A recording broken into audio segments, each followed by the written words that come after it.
Welcome to the Fundraising Leadership Mini Podcast, where we share tips to empower leaders in the nonprofit world. I'm Janice Cunning, and I'm here with my partner, Michelle Dillon. Hi, Michelle. Hi, Janice. Yay. So today we're going to talk about creating a culture of accountability.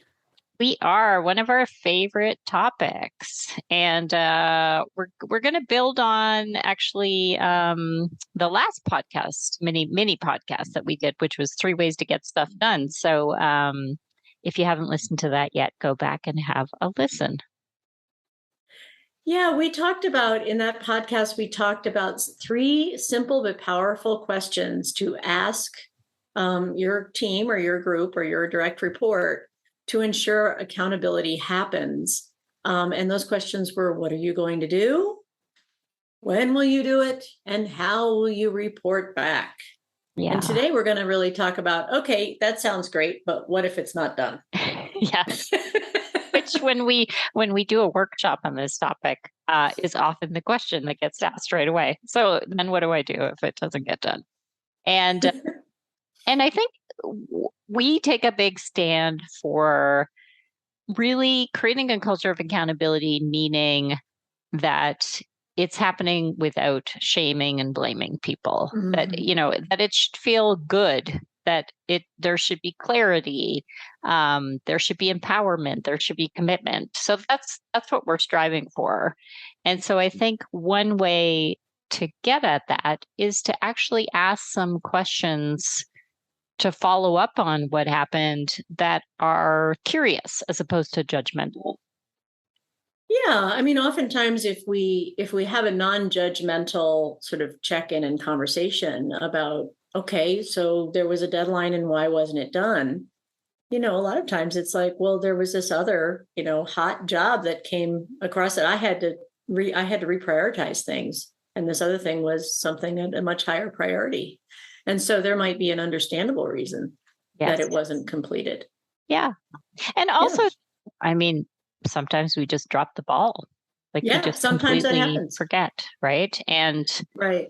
That can be a one-off, and so that, it just may be like cleaning up the mess that you've made by dropping the ball. But actually, if you suddenly are dropping a lot of balls, it can also be a bit of a signal, like maybe there's some overwhelm.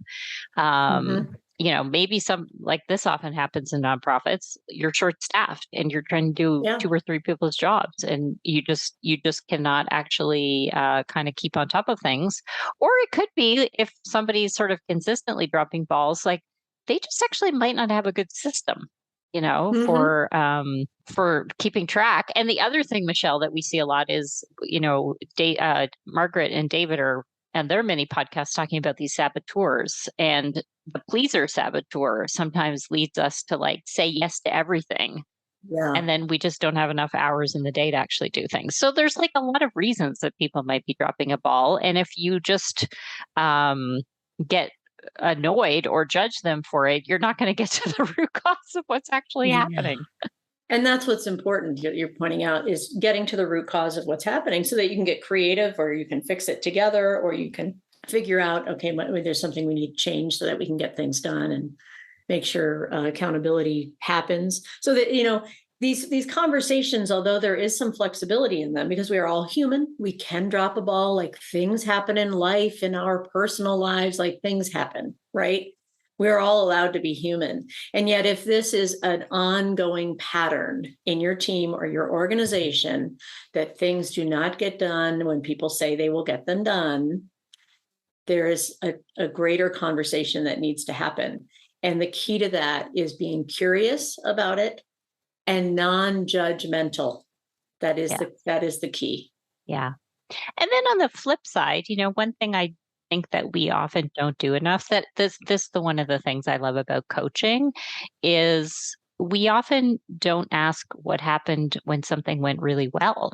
Like maybe the person exceeded your expectations. Maybe they actually finished the project early. Maybe they ended up being able to do more than you were expecting them to do.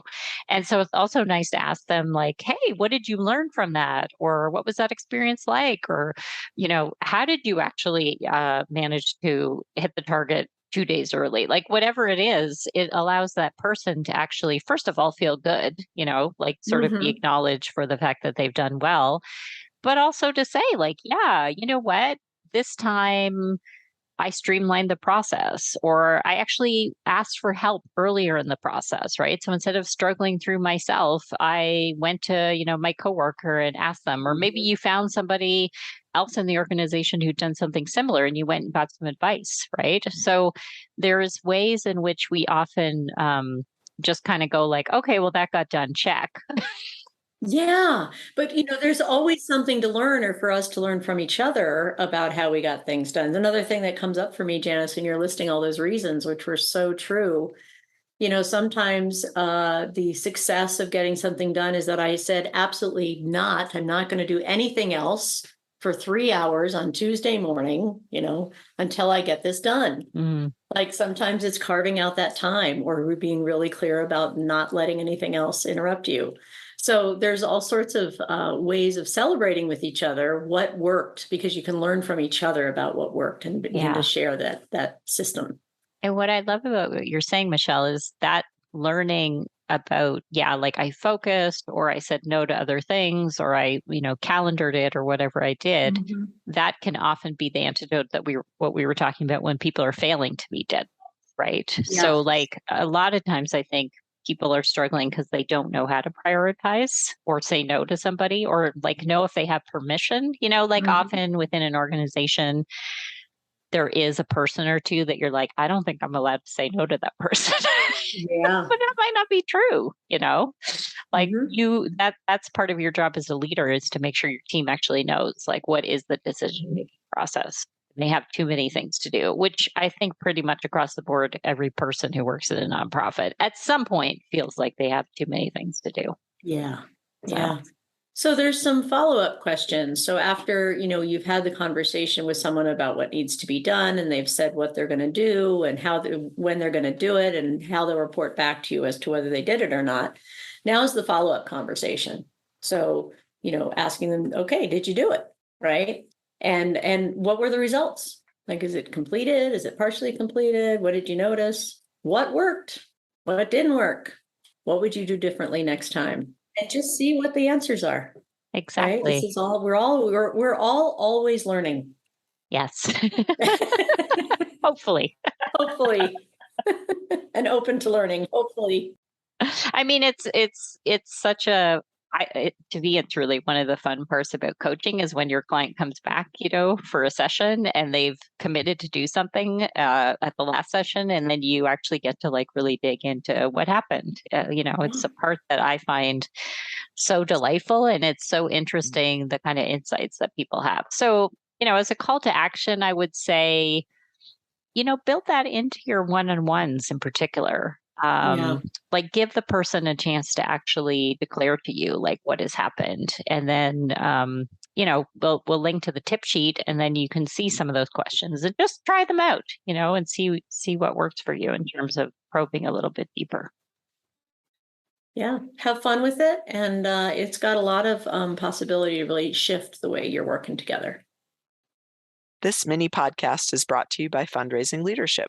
We provide unique coaching and training programs that powerfully transform how you work in order to get results. Please subscribe if you haven't already. You can find us wherever you listen to podcasts. And if you're enjoying this show, you can help us continue to bring thoughtful content with a one-time contribution. This supports our production costs and keeps the show ad-free. If you make a contribution today using the link in the show notes, you will receive one or more of our highly acclaimed online courses, which are super cool. Now, go put it into practice.